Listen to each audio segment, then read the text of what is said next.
Y vamos a lo político. ¿Qué está pasando en el PLD en torno a la celebración de su congreso?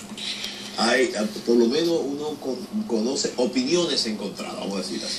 Una de las características que hizo al PLD un partido, como decía el propio Bosch, único de América Latina, y en nuestro país un ejemplo que nos permite un crecimiento sostenido durante su presidencia, es el hecho de que el PLD tenía unas reglas claras, aceptadas por todos y que se cumplían de manera,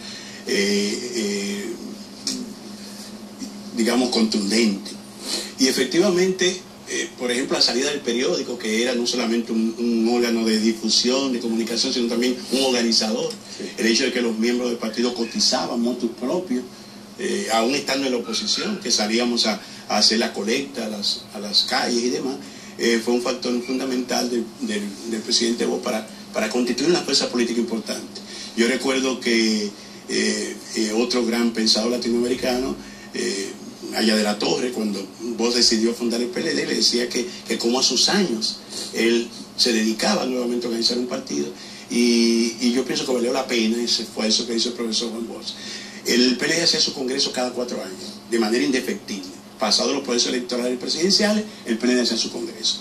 Esto ha variado en los últimos años. El último congreso, un congreso con toda de la ley, modificando su estatuto, eligiendo su dirección interna, se produjo en el año 2005.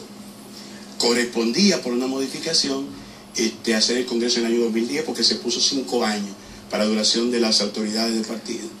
En el 2010, octubre, no se hizo un congreso, sino que el comité político decidió que se convocara un plebiscito y que ese plebiscito extendiera por un periodo las actuales autoridades, en la que me incluyo yo como miembro del comité central. No, pero fue al revés. El primero decidieron prorrogarlo y someterlo a un plebiscito para que lo ratificara. Sí, o sea, la decisión tenía que ser ratificada por el plebiscito, pero el mecanismo que se utilizó fue abrir el congreso. En un congreso abierto estábamos cumpliendo formalmente con el periodo, pero ese congreso tiene abierto 3 años. Pero la apertura dada, ¿verdad? 3 años. Y naturalmente esa apertura ha extendido por 3 años el periodo de 5 que teníamos, y ahora se plantea una extensión de 5 más. Y yo lo que he señalado en muchos compañeros... 5 más todavía. Claro, un periodo de 5 años. Serían 13. Serían 13 años. La misma directiva. Sí, entonces, con una variante de que se plantea ampliar el comité central a 100 miembros. Y lo es como el gatopardismo. Vamos a cambiar para no cambiar nada. Es decir, se plantea ampliar el comité central, lo que aparentemente es un gesto democrático de participación, pero lo cierto es que ese comité central entonces no se reúne. Y ahí tenemos como espejo, y lo he dicho, la realidad del PRD. Ese anacronismo de tener estos organismos tan amplios, una comisión política de más de 300 miembros, un comité ejecutivo de 2000 miembros, es para que un grupo, una élite, una oligarquía partidaria, tome las decisiones en lugar de esa mayoría. Y hemos señalado lo siguiente: no, lo del plebiscito fue un error. O sea, el propio Bosch, en la página 262 de su libro El Partido, señala que el plebiscito se instituye como un mecanismo para una consulta a las bases del partido para una gran decisión. Por ejemplo, el tema del aborto, o el tema de los recursos naturales, o si el partido participaba o no en un proceso electoral, era una decisión que se sometía a las bases. Ahora, para elegir autoridades, para ratificar autoridades, no se establece un plebiscito. Esa es una alteración de la doctrina bochista que se tomó como teoría oficial del partido, y las propias disposiciones constitucionales y que establece derechos políticos, derechos fundamentales de los ciudadanos. Entonces nosotros nos dimos una constitución en el 2010, una constitución con un preámbulo que bajo el liderazgo del presidente Fernández y una mayoría legislativa nos dimos. Esa constitución consagra derechos de tercera, cuarta generación.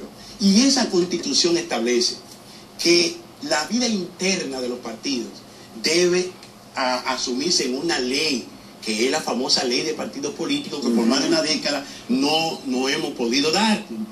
Y yo estuve... En el 98 el diálogo nacional fue en el 98. Así es. Ahí se aprobó, en la Comisión de Reformas Políticas, se aprobó la ley de partidos. La ley de partidos políticos. El primer proyecto se le entregó al presidente Leonel Fernández en el 99, que elaboró la Comisión para Reforma del Estado.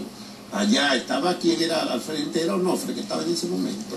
Sí, de la Comisión de Reforma. Entonces, ¿qué es lo que resulta? Participamos mucho, yo creo que Toribio también participó, yo participé en ese proceso de discusión. Ustedes entran al Observatorio de Partidos Políticos de Conglode y se dan cuenta que toman 18 países de América Latina.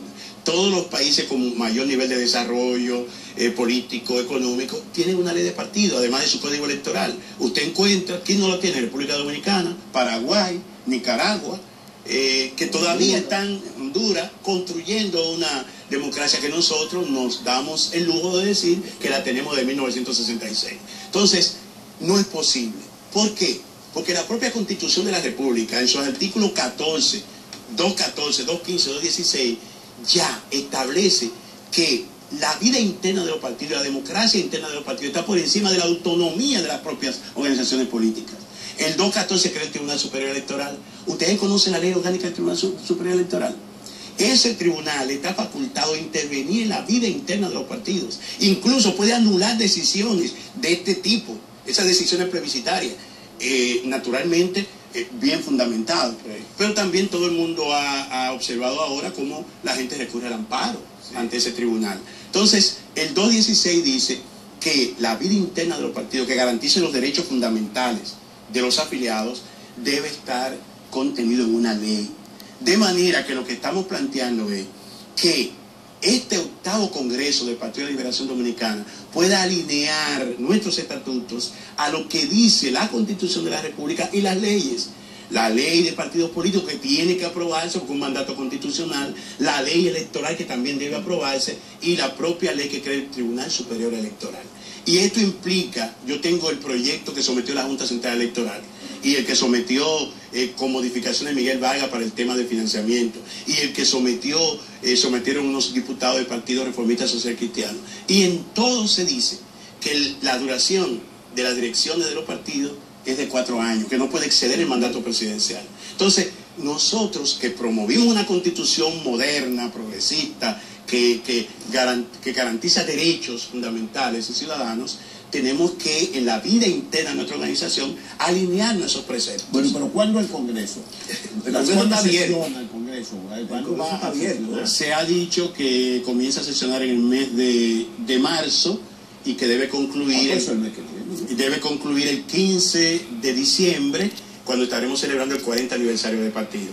Naturalmente que hay unas actividades previas y que son importantes, y yo saludo y que se ha convocado a las bases del partido para que emitan sus opiniones sobre 15 temas fundamentales. De esos 15 temas fundamentales hay 5 que son claves si queremos efectivamente producir cambios importantes y reales en nuestras filas y poner a un PLD como ejemplo de un instrumento democrático en República Dominicana. Estos son la declaración de principios y estatutos, la línea organizativa, la formación política que la propia ley le da prioridad, el tema de la relación partido-gobierno-sociedad, que es un tema también que crea mucha tensión, ahí está todo el tema del clientelismo y demás, eso tenemos que definirlo, y otros temas como la propia incorporación de sectores como la mujer, los jóvenes, etc. Bueno, sí, las bases del partido son tomadas en cuenta porque todas estas inquietudes bullen en un partido que ha estado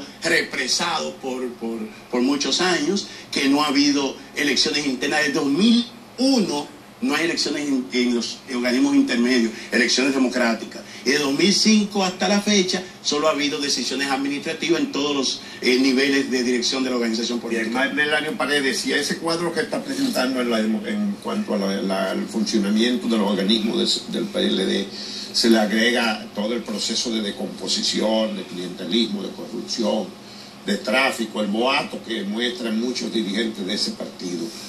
Si el profesor Juan Bosch saliera de la tumba y se encontrara esa tumba, ¿está de acuerdo en que se devolvería corriendo para su tumba? Yo pienso que el presidente se pondría en primera fila para defender su obra.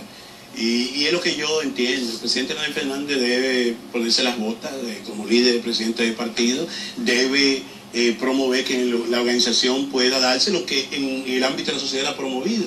Si tenemos una constitución que garantiza un Estado social y democrático de derecho, entonces tenemos también que en ese instrumento que es fundamental para la democracia promover una vida interna democrática, participativa, de absoluta transparencia. Yo quiero decirles a ustedes que ciertamente es probable que algunos de mis compañeros se haya salido de ese redil, pero en definitiva la gran masa de PLDistas, y yo los conozco, estos días fue un fundador del partido conmigo en la localidad de Jaina, para ver cómo yo podía hacer dirigencia y conseguir una tarjeta de solidaridad, un fundador del partido. O sea, en las bases de nuestra organización hay muchos pobres, muchos compañeros que no han podido trascender, no para que utilicen la actividad política como un trampolín para enriquecerse, sino que siguen siendo formando parte de esa legión de dominicanos y dominicanas que todavía no han superado el umbral de pobreza y que esperan que las elecciones y que la ascensión al poder de nuestras organizaciones sirva para buscar el bienestar colectivo y no el enriquecimiento o el único beneficio personal y particular.